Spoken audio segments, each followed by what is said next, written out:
What's up, guys? It's your boy, aka Game Bros, aka Happy City. Happy? What I say? Oh yeah, Happy. Happy Creeper is my new account. Happy Creeper, aka Game Bros. And today I'm going to react to Story Boot. This is a video what I'm going to watch. Let's go. I'm going to look for Story Boot video. Let's go. Me and my sisters didn't get along, and I could never understand why. They bullied me, tormented me for a long time as a kid. They would dress me up like a girl, telling me that I should have been a female so that I could fit in because nobody wants a brother. They would tell me hateful things because I love to eat. They hurt, they teased, they ridiculed. So sad. It was terrifying.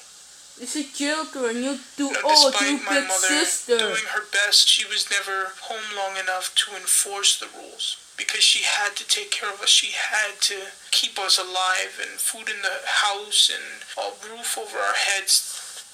As the teenage years came to roll around, the once verbal teasing and emotional trauma ended up turning into violence. Eventually, the violence got so bad that I felt I couldn't be safe in the house anymore. My mom felt the same way. And she sent me to live with my uncle because there was nowhere else I could go. For a little while, things were okay. And then, out of the blue, my uncle got evicted, which took me out of a place to live. I found myself at Central Park. And ironically enough, this is when Pokemon Go was a big thing. Yeah, guys. Everyone love Pokemon Go. Everyone. Dus ja. I love Pokemon Go too. Man. Yeah. I play it on my phone.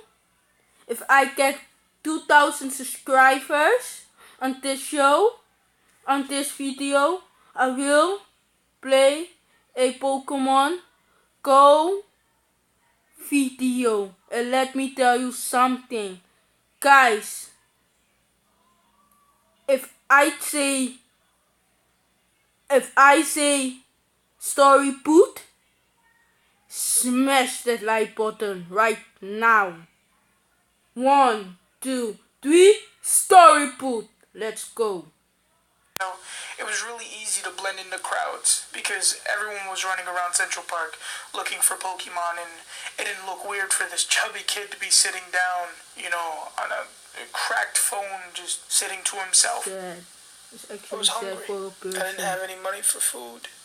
And I found myself at McDonald's, and this group of teenage kids was asking if anyone wanted the food that they weren't going to eat because they didn't want to throw it away, and they ended up leaving it by the door.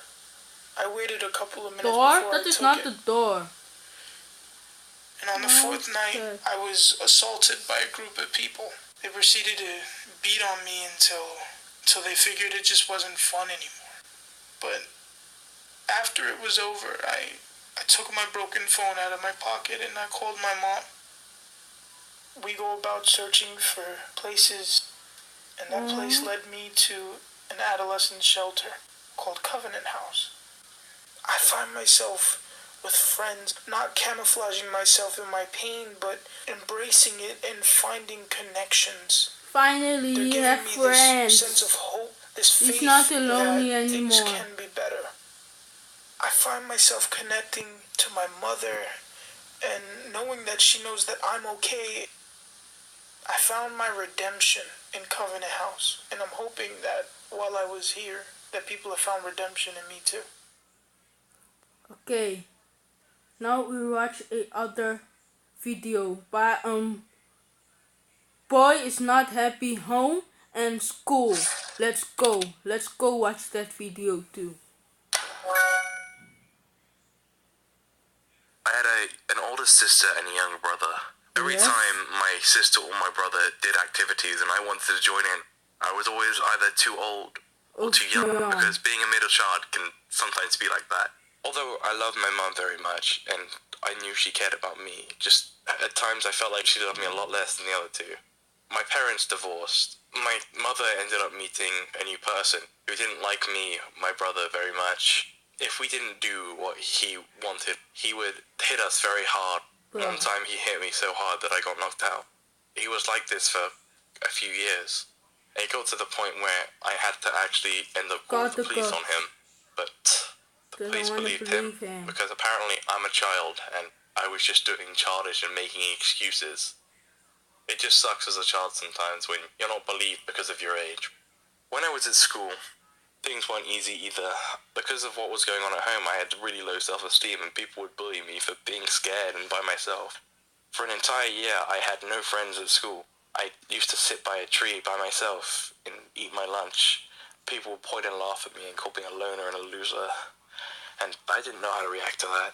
I just sat there and cried. So I didn't feel safe anywhere. When I went home, it was hell. When I went to school, it was hell. I felt like I had nothing. Nothing whatsoever.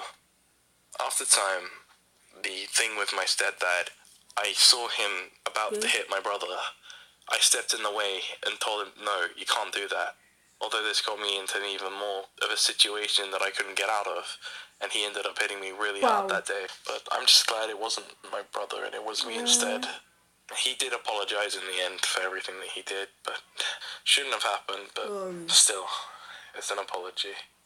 Throughout my life, I'd just been kind of an outcast. Nobody really liked me.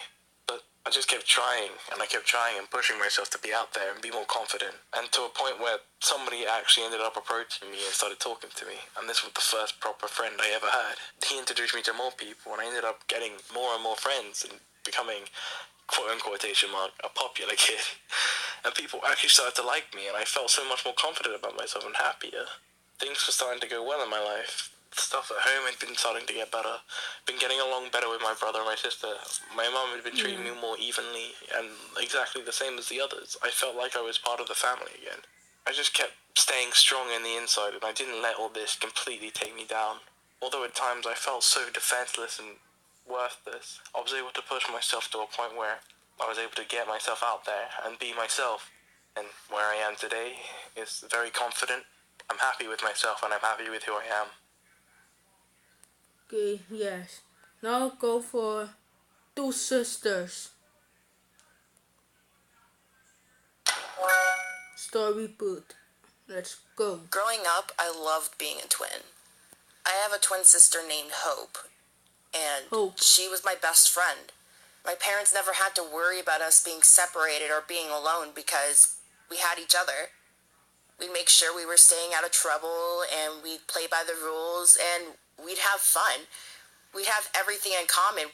We'd have the same friends. We'd have the same dolls. We had the same room. We did everything together. Everyone gets so interested in twins because they ask, oh, it must be so cool having a twin, or I've always wanted to have a twin. But as I got older, I realized being a twin wasn't exactly as fun as I thought it was going to be. We started spreading apart. She started becoming popular, started wearing the latest trends, started having so many friends, joined the theater club, started being involved in the school and going out every night and partying. And then there was me, kind of was alone, was in her shadow. And as twins, we were expected to have the same things. If she got a car, I would get a car. If she got straight A's, everyone would look to me and expect me to get straight A's. But I fell into a depression, isolation, anxiety. I felt so horrible about myself because my parents would just brag about her at every family reunion. And then once they got to me, I just felt like they had nothing to talk about. I grew jealous of my twin sister, someone who's been by my side, and yet now I felt like she was above me. So I started wearing trends. I started trying to make those kinds of friends, but it never worked because it wasn't me. And I hate that it took years to realize this, but finally I had to look in the mirror and think to myself, I'm glad for being me. I'm glad of being an outcast. I'm glad of not being into those styles. I'm glad about having my friends with their own personality away from hers. And even though we're both in completely different places in our life, me still recovering from my own depression and her going to college, I know we both still love each other. I know for a fact that no matter what, I will always have someone to talk to because she still is my twin sister. Yeah. Okay, one more video and we are done. I will go to watch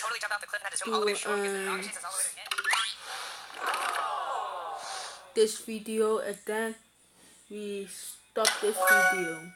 Here, let's go. It all took place in Venezuela. This girl, we're gonna call her Stephanie. She had light brown hair, gray eyes, and fair skin. Now, I did hear rumors about this girl dumping a boy for no apparent reason if they were to date her and leave them in the piles of despair for no apparent reason, and no one knows why she's dumping all these guys. But I just wanted to get to know her, and so I did. We went from being friends until the time Stephanie asked me to be her boyfriend, and I accepted. We had a couple of dates. Everything was doing great. We did those romantic selfie kisses, and she would always give me chocolate presents during recess, and I appreciated them. But everything changed when I saw a photo of her with a man who looked around 16 to 18. To make sure that she wasn't doing anything suspicious, I asked her who that guy was, and then she told me it was her brother. Nothing to see here. She even showed me that he had his own room in her apartment. Everything changed when I went to Madeira for the summer. I was checking on my Facebook, scrolling up on my timeline, when I saw that picture of Stephanie with that same brother again. And to make sure that she wasn't lying, I went up to her profile and then checked her photos. Everything was doing good. So fine. Until there was a photo of her kissing the man on the lips. And I was in complete shock. There were even more photos of her making romantic things with the same guy aside from all the kissing. And I was getting sad. Like, she betrayed me. I thought we had a feeling to each other, like she was the one. She dumped me over someone. How could she do that? But I was also angry. So when my summer vacation ended, Stephanie came up to me and she said hi, but then I looked at her in the eyes and I glared at her and I told her in angry words, "You cheated on me." And then I walked away. The next morning, Stephanie came up to me crying with tears running down to her cheek, and she told me that she was crying for the entire night over those words that I said to her, and she said that I was everything to her, but I was really mad. I was mad that she made a huge mistake over leaving me for someone else while she was still dating me. Like, she left me for another guy. I just told her that she made a big mistake in her life and she will never date me again. And plus, I said that the brother was her boyfriend. And then I just walked away again. And that's where I just looked back and then I saw her crying. Yep, I guess it was for the best. She did try to apologize and then we started to become friends again, but in reality, I wasn't in the mood to be her friend again.